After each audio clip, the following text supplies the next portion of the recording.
I wanted to start with the fact that you're staying in this fabulous hotel. You're at the Four Seasons, and you've written quite a bit in articles about the business of being a writer on tour. And you say that hotels are places where nothing ever happens. And I was just wondering, why is that? Is that because they're sort of anonymous places and the objects in the rooms have no past? Well, I was partly in that piece talking about a kind of global country that I had found of men in lanyards who went around hotels in different countries.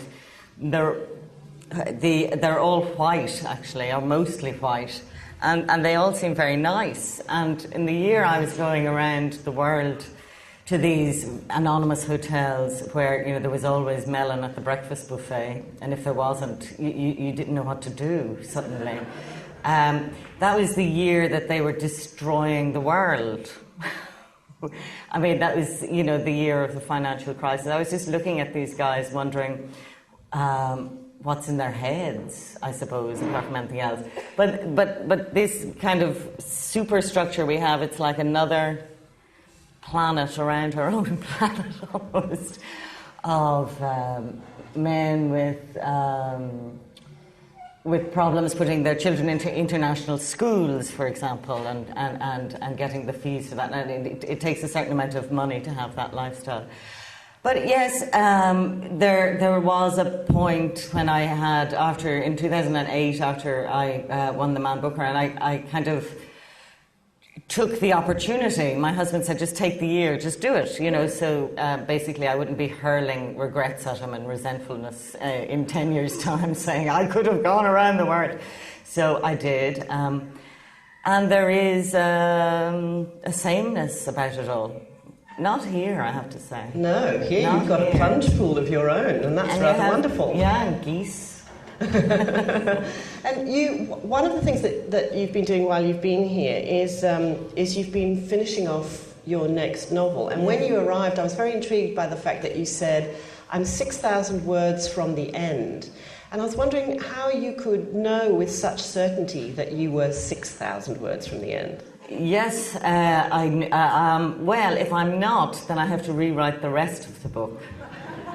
You know, if I'm sort of 10,000 words from the end, then I'll have to rebalance it. I'll have to re-weight it. Because you know the weighting, you know the heft of the book, you know the shape of the book. I think a writer also thinks in terms of shapes. And so I've got just 6,000 words left of that particular shape. Now, if it doesn't all fit into the pot, I'll have to, you know, think again. But there is a very blessed phase of the writing where you know what you have to do.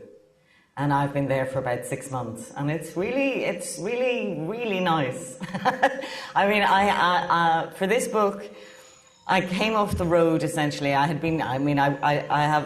like to work. I have no problem working. I came off the road, though, and I knew I had to stare at the wall for 3 months, and I knew it wasn't going to be a very interesting wall, and I was just going to have to sit there and do it. And I was going to have to sink.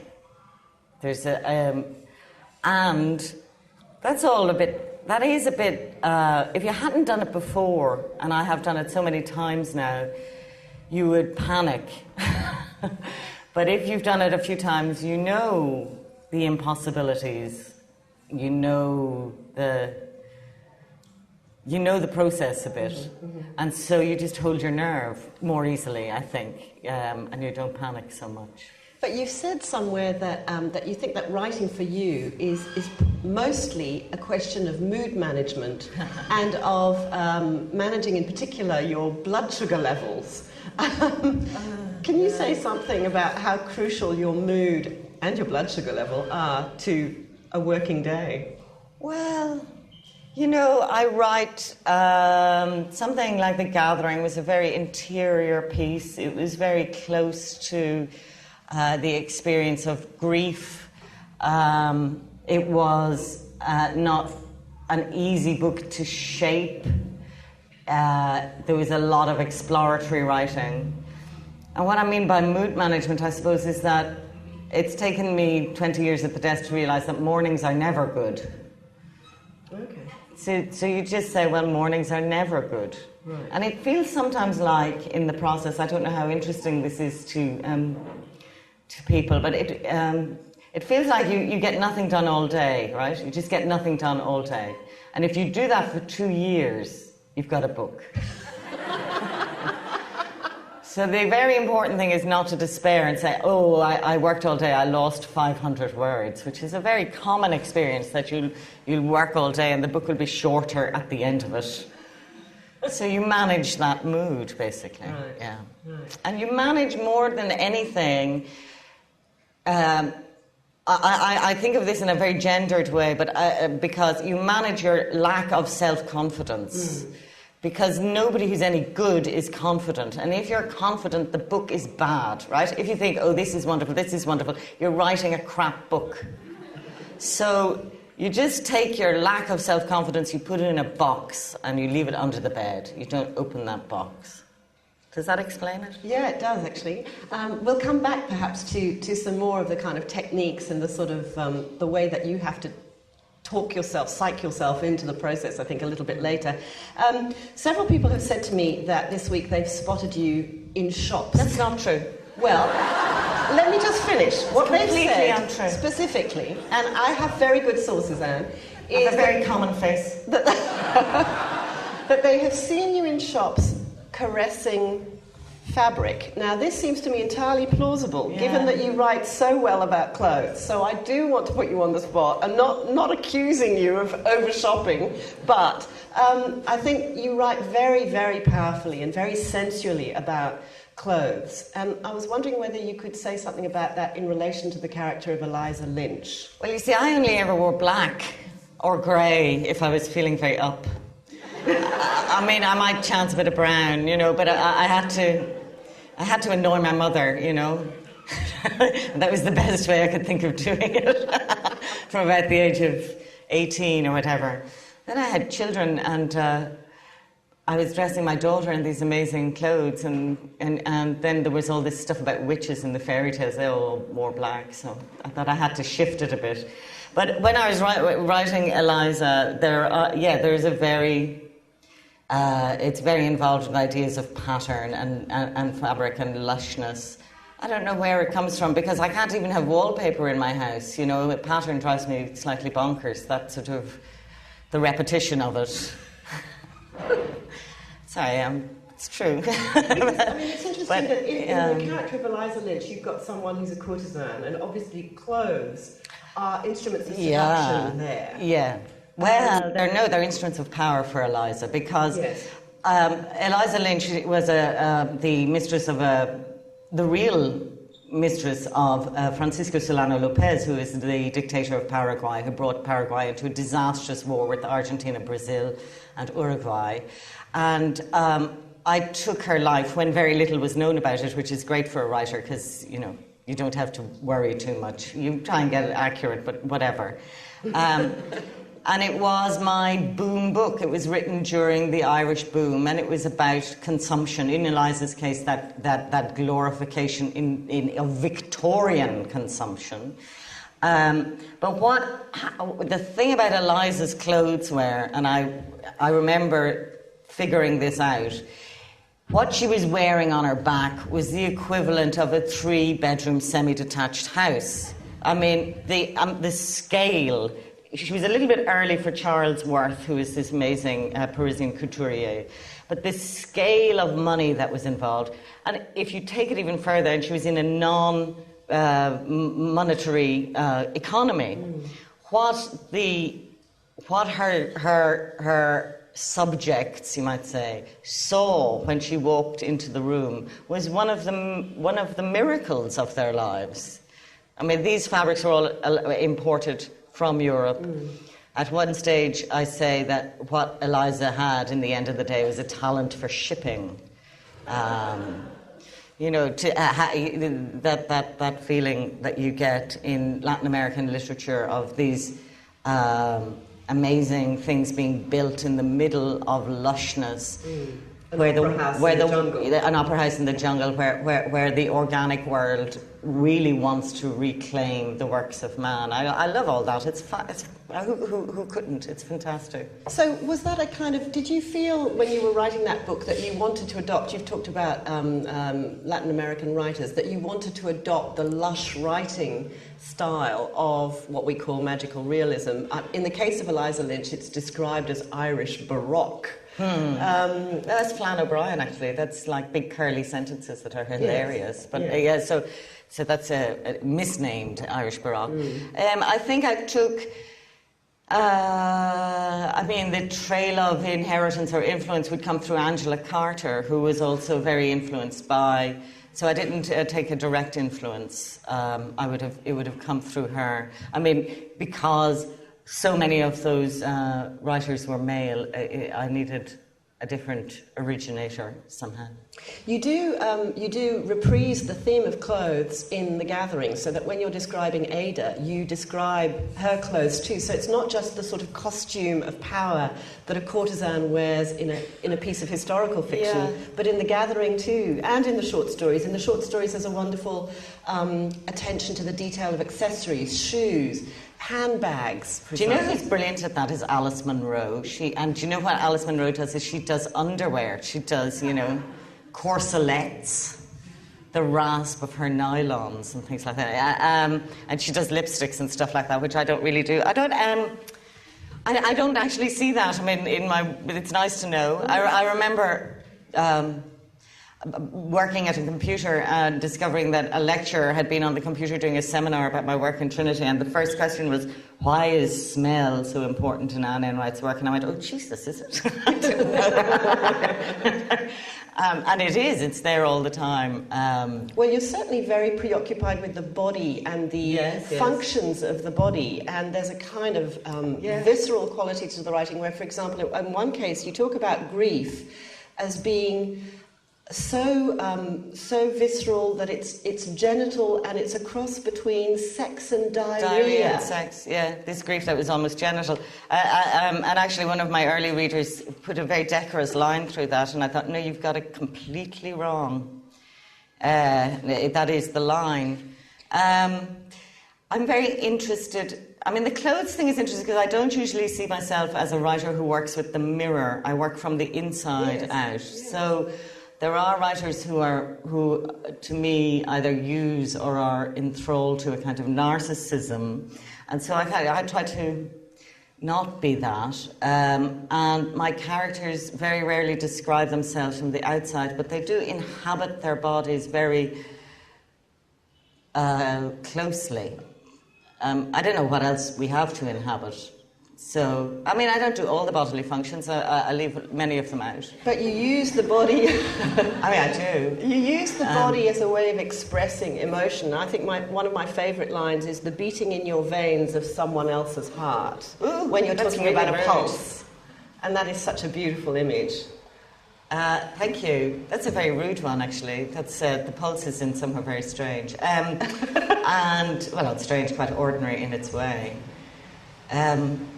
When Colm Tóibín was teaching writing in America, he told me that he had to ban penises from short stories because they were just appearing everywhere, and he had to say to his students, you've got to stop writing about penises. I can't imagine you ever doing that. Well, there are a lot of penises in The Gathering. One interviewer said to me there was more penises in The Gathering than in a medical textbook. And I was kind of cross with her afterwards. I thought, well, the porn industry earns more than Hollywood, and I'm not allowed to say the word dick. Let's go there. Well, let's call it like it is. But the sexuality represented in The Gathering is a very dark one, and it's a very shame-soaked and abusive sexuality, and it was very deliberate on my part to go there, thank you very much. And I find it really difficult to talk about sexual abuse, for example, or, with these things, without saying those, well, I don't say those words, you have to do it properly, obviously. You can't litter the thing with Mickeys, But, that Veronica is very is very conscious that these things exist, you know. She doesn't skate over them. I mean, there are so many men writers who describe their female characters simply in physical terms, that I thought it might be just interesting to take that territory and see what that would do. Now, my next book, in response to this, because I thought this was very interesting, I thought, why do women not do this? And I thought that it was because it's clearly in our interests to, you know, if you think of the amount of, it's too strong, I think, to think the amount of damage that these things do. But certainly in The Gathering, it is, you know, she can't connect love and damage. She can't make that. She can't draw that line, or she can't make a bridge between those two things. So in my next book, the narrator wouldn't say that word at all because she's in love. So the line is, you know, she says, "What was he like in bed? He was like himself." And I laughed for a week after that. And I had to take all the root words out and put love and romance and kissing in it. And there's loads of kissing. So actually, you know, instead of there's very, you know. So I kind of thought, this next book is about, there's adultery and denial and lying going on. You think, well, they're at it like knives. But for her, it's love. Why are women like that? Well, we may come back to that too, but for the moment I want to stick with a slightly sort of seamier side, perhaps, of the transaction, because it does seem to me that you do have a very strong fascination with prostitutes. Eliza is a prostitute. Yeah. You call Ada a prostitute in The Gathering. Yes. And in some of the pieces that you've written for the London Review of Books, you mention prostitutes pretty often in the on hotels. Page 1. Well, you know, there are prostitutes in hotels. There are two kinds of country in the world. One is where you're the only woman in the foyer who isn't working. And those places exist. I mean, it's part of that male world. It's part of, you know, lanyard heaven. And that's what you say, in fact, in one of these pieces in the London Review of Books, is the fiction these women present is so thin, and the realities of sex are so very real. Money and sex are so very real. What is it about the prostitute as a figure that intrigues you as a writer? Well, in Ada's case, yes, I am interested in prostitutes, and I don't know if I can give a very simple answer to that question. I think in my early work, certainly, sex was something that was incontrovertible. It's also surrounded by huge amounts of imagination, fantasy, emotion, or whatever, but the physical fact of it is incontrovertible. So it seemed to me, certainly earlier on, I haven't thought about this for a while, Susanna, that it was in some way, yes, real, you know, yes, true, yes, ungainsayable, you know, and this is part of the idea that truth of a kind inheres in the body. Despite, you know, that we surround it with so many stories and fictions. Now, I had, when I was writing The Gathering, been quite interested in the fall of Monto, which was the red light district in Dublin. And the Legion of Mary went around reforming prostitutes in 1926 and raided Monto. Monto is James Joyce's night town. So what I was interested in there, and what interests me in Irish life, is not so much the history of sex, which I think is just a given, but the history of respectability. I have talked about how Irish women were exported abroad in great numbers and that poor women are often prostitutes.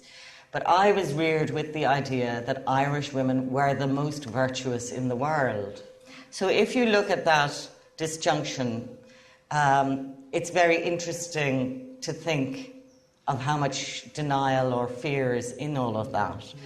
And so the rise of Catholic respectability within the new nation-state of Ireland from 1922 onwards, or you could bring it back to the famine and the rise of Marianology, the worship of the Virgin Mary,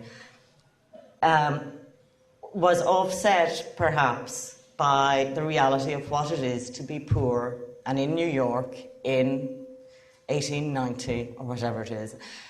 So that was, I'm interested in ideas of virtuousness I'm interested that women should be virtuous. I was reared in a society where women should be virtuous. But you've also said, I mean, you're also, for a writer, sin is always a very, very meaty subject, and you've always, you've written that you've enjoyed writing about pride and about envy. You call envy a good sin. Yes, and pride and envy are both sins of the mind. And if you're a good convent girl, you'd be interested in sins of the mind. Pride is a very, it's a great intellectual sin, and so sloth, gluttony. That's just advanced capitalism, really. Lust. These are all celebrated now, except gluttony. Gluttony is now the sin in New York. All the rest of them you can have, except for gluttony, unless you throw it up afterwards or whatever. I'm interested in an element of disclaimer that you put either at the front of your work or at the back. So at the end of Eliza Lynch, in the acknowledgements of the various historical sources that you've used, you write in capital letters, "This is a novel, it is not true." And similarly, there's an interesting disclaimer, I think, at the front of Yesterday's Weather, where you say, "These stories are not written by the person who has lived my life and made the best of it. They are written by people I might have been but decided against. They are the shed skins of the snake." Why do you think you feel the necessity to underline to us, to remind us? The world is not made of words on a page. So the claim that writers make that these words are true is always a false claim. These words are words. We know that. That's why I think you have to remind it. And actually what the audience or the reader wants more than anything else is to suspend their disbelief. They don't want to be told it's only a story. They want to just, they want to do the story thing and say, it's really true, it's really true. So they want to play both sides of it themselves. There is a impulse towards truth that I feel when I sit down at the desk. So I'm just a bit hyper-conscious of it. With the stories, I have all these different female narrators, and I sometimes feel like saying, or people say, "You're not like your book." And you say, well, of course I'm not like my book. And people say, a lot, is it autobiographical? Which to me is a great compliment. You say, no, it's not autobiographical, and they don't believe you, but it's a great compliment to be asked, is it autobiographical? Because it means you have succeeded. But it also means that certain readers confuse you and your narrators. So that was part of the reason I said, these women are not me. Well, one of the things that also is very intriguing that you said when you came to Australia recently was that, in fact, you're always rewriting the same story, but that your readers don't mind or don't notice, and that in your particular case, the story that you're always rewriting is the myth of Orpheus and Eurydice. What is it that's so potent for you about that act of looking back in that particular myth? This is also the story of Lot's wife. Yeah. And I was just reading Marilyn Robinson, Housekeeping, again, the Lot's wife, there she is, and Marilyn Robinson is saying that love and yearning are the same thing, that Orpheus goes down to the underworld to call Eurydice back, and he is allowed to take her back from death if he doesn't look around. And he looks around, he can't bear the suspense. I'm not good at suspense. Neither is my daughter, it's genetic, I realised. It's not I don't like suspense, but that's a different question. To me,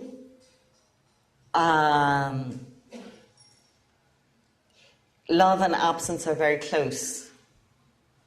And love and loss are very close. And it's about the impossibility of having the beloved. It's the impossibility of possessing the beloved. That as soon as you look, it's gone. The important things happen on the periphery, or they happen behind you, or whatever. You think about him for 6 weeks and then he walks in the door. That's an interesting moment. Would you prefer to be thinking about him? Is he the same thing? What is it that walks through the door? And if you try and have that or contain that in some way, then it's gone. You say you're not very good at suspense. You also say, I try to turn my incompetencies into strengths. How do you You're do giving me that? a very hard interview by being so well prepared, Suzanne. I thought we'd just talk about the weather and the geese and how nice it was here and what an honour and a pleasure it was. Well, what do you think are your incompetencies? Come on. Well, okay, I had children I thought I'd never write again, so I wrote about the children. That was my problem turned into my solution. Can't into can is a flip of the coin for me. I don't do writer's block, for example. I think if you say, oh, I'm blocked, then you will be. Because you've called it in. It's like a vampire. You've invited it in. Yes. And you've made it. It's in your head. You've made it. You're not blocked. You're just talking about being blocked. And then you made it. You made it real. And that's the obverse of making a story. You talk it into being. Do you also, do you kind of make a list of things that you want to try and achieve?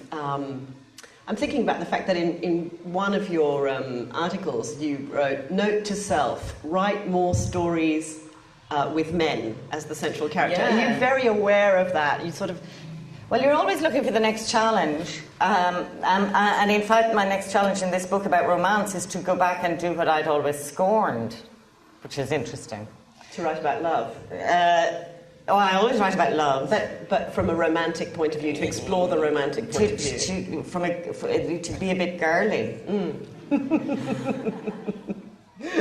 To write about that. What was the question? Well, it was about this note to self, must write more stories with men. Yeah, no, I have one story in my last book of short stories, which is called Taking Pictures, and I had a male narrator. And by the end of it, he was kind of gradually tainted by increasing sort of avoidance and sort of vaguely misogynistic disgust. And I hated that because I'd taken a character, usually with my characters, and they're usually women characters, they're liberated somehow in the act of expression. The voice frees them up. So they're in limited circumstances, and women characters are very good for that because they are often in limited social circumstances.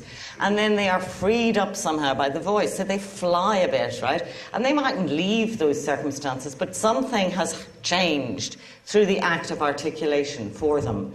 And so it's like setting characters free. And then I got this male character, and instead of making him bigger and larger and more self-expressive, I had squished him down and turned him into this horrible object. So that was you're always looking for the new challenge. So this was, and I've written a short story recently in which the guy's okay. Things happen to him. He realises things, just like my female narrators. But I also like flawed female narrators, which we're not really used to. We're used to men. I mean, if you think of Nabokov writing Lolita, and this is a flawed male narrator, there are very few flawed female narrators.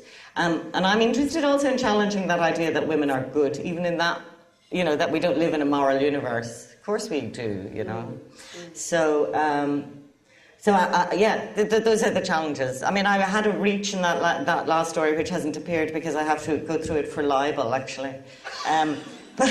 Another disclaimer, this is not true. This is not true.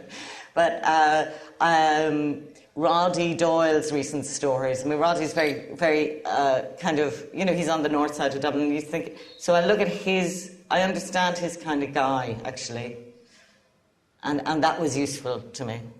I'm really intrigued by how you libel someone in a short story. Oh, I shouldn't have said that. Are we being recorded? What have you done? No, I haven't.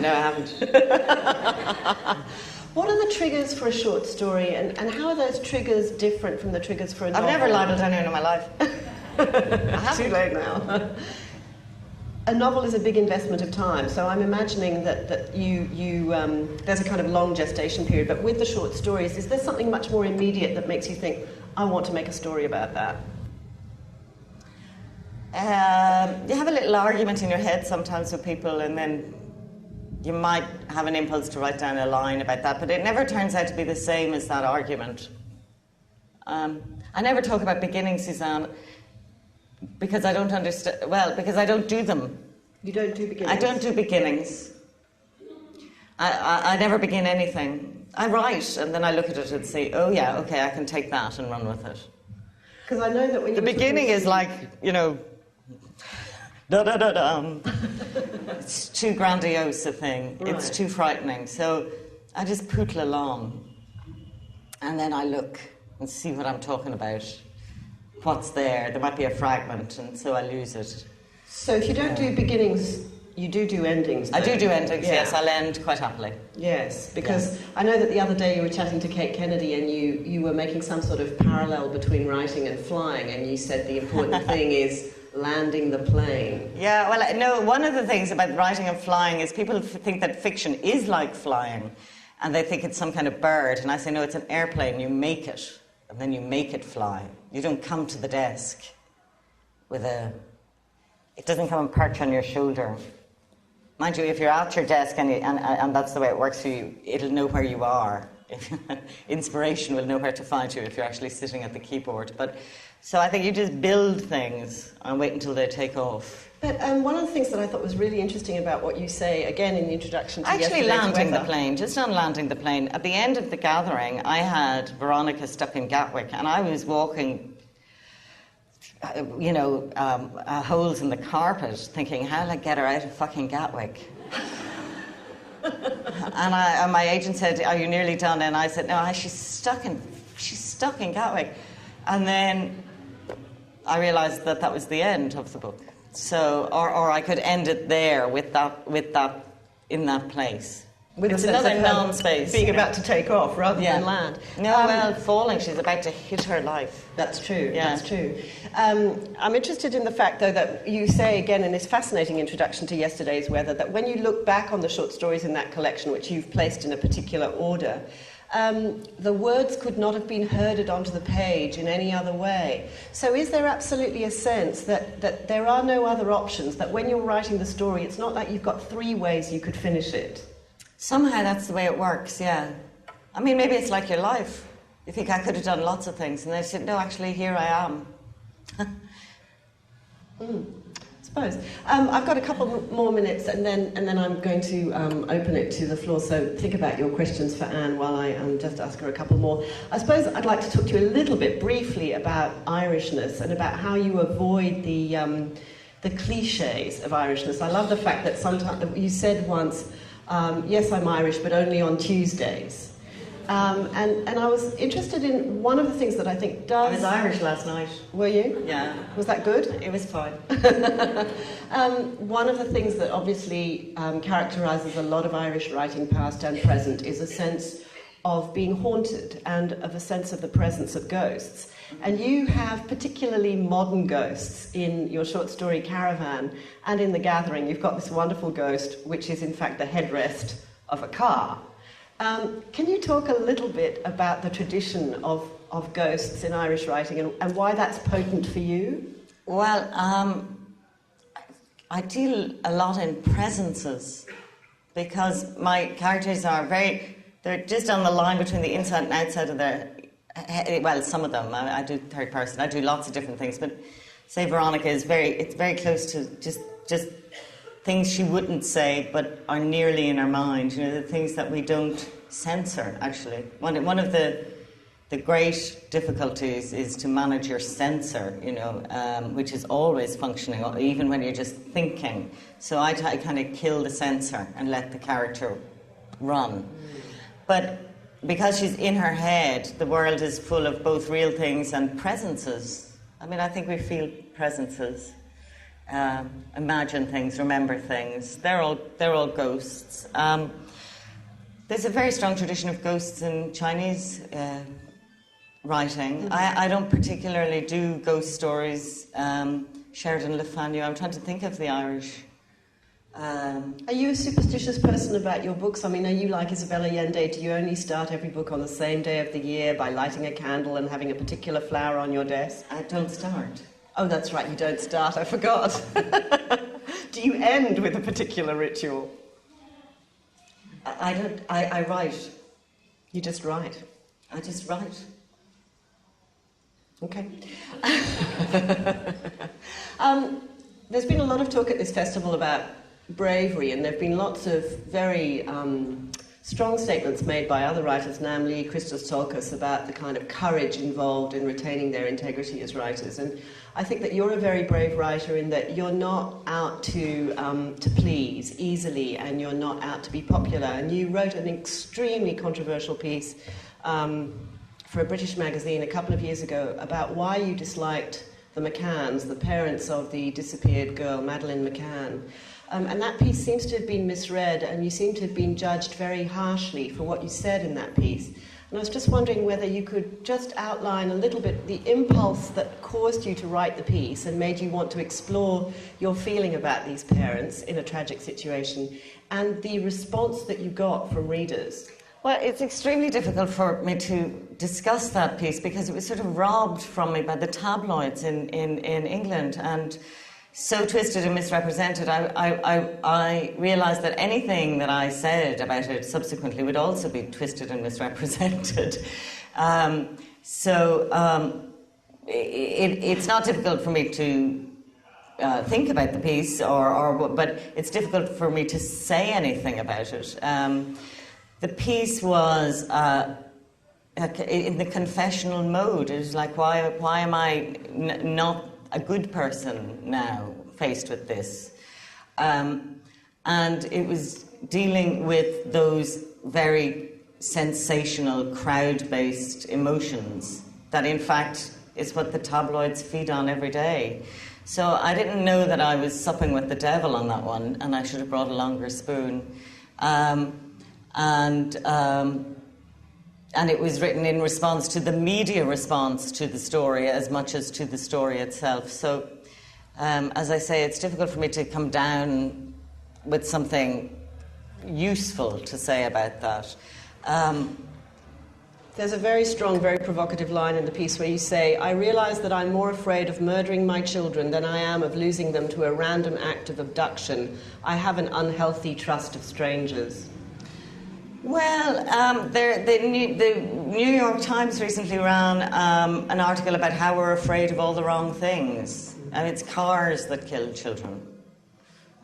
Cars. That's what we should be afraid of when we're parents. But we're afraid of monsters and ghosts. Monsters and ghosts are what I do, you know. It's your turn now, so I'm going to hand this session over for the last few minutes. So if you've got a question for Anne. Yeah.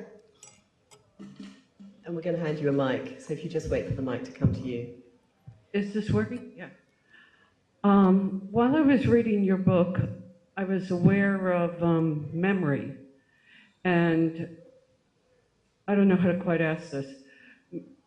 My own experience of trying to remember things that have happened in my life and not finding them as clearly as I would like, that they've gone. They've just gone. They're not there. Does that mean, and since no one else was there when that happened, did it happen? If it's gone for me, well, did it ever, in a way, happen? What makes something real after the fact? If a tree falls in the forest and no one hears. But it happened to you, you know, so it's there somehow. I don't know. I don't know. I kind of feel nothing is wasted, but... Yes. Actually, Veronica has memories that she can't even name. She doesn't put a word on it until later in the book. She doesn't quite know what the memory is. But it hasn't gone away. I'm very interested in the mechanisms of memory and forgetting and retrieval and all the rest of it. But because it's almost that Veronica needs a language in order to describe her childhood that isn't yet available to her, and it becomes available to her later, and she realises actually what did go on. But, you know, memories can be... There was in the 80s, there was all this stuff about false memories, which I thought was very interesting. And maybe we make ourselves up as we go along. And maybe that's fine. It's quite an achievement, isn't it? Another question? Yeah, there's a lady near the camera. I'm just interested in modern Catholic Irish authors and think I detect the voice of James Joyce in many. I'm just wondering if he was influential in your writing. Well, I read Dubliners when I was 16 and I was enormously bored by it. My family were very worried about me reading Ulysses and said, here, read the boring one instead. I didn't fancy that. And then I was in a school in Canada. My teacher was a big Joycean and he loved Dubliners so much and we studied Dubliners. And I realise now that I didn't know that I thought Dubliners was pretty much contemporary in the 1970s. The story Evelyn could have been about my aunt, you know. I didn't realise it was very many years, but you know, I knew I wasn't entirely stupid, but that I had a sense of it being what I knew, and I think they're wonderful, wonderful short stories. And he's so different from book to book. I mean, Portrait is different again, and Ulysses, and then Finnegan's Wake, of course. It's hard to describe how much in the texture of daily life these writers can be, you know, both, or how we don't really think they're dead. Or, I don't know. I mean, people quote... My parents can still quote reams of poetry. I mean, that was of Yeats or whatever.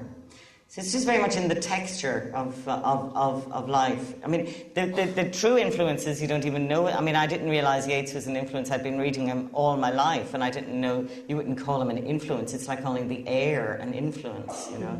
It's a kind of rhythm, it's a cadence, it's there, available. One last question, yes, the lady in the third row. Just what influence has motherhood had on your writing? Well, it's very hard to tell, right? I mean, I have some... children are very difficult in novels because they have an uncanny quality a lot of the time in fiction. It's very difficult to move them around. So, you know, you think of something like Heavenly Creatures and the girls murder someone. It's this kind of uncanny otherness about them all. But I'm beginning to put children into my work that are real, that have characters, that have characteristics. So that you know, in terms of research, yes, it's good research.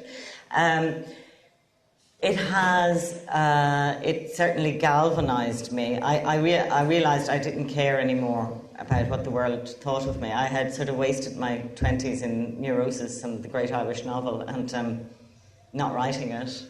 And then I had children and a mortgage and I just started typing. And that was a great release. And your They're a really good schedule, they're a good structure. And your children have also provided you with the occasional very good line. I mean, there's a very funny thing that you write about your 3-year-old just saying that she wanted to become a Muslim, and you said that'll involve a lot of washing. Well, it does 5 times a day, yeah. And she isn't a great washer, or wasn't at that age. I kind of was looking at the downside, you know. But you have used a couple of things that your children have said to you, haven't you? Yeah, I'm kind of careful about it because they'll give me a big kick if I use them too much, you know. Well, sadly, we've run out of time, but please thank Enright. You've been wonderfully, wonderfully generous with us. Thank you.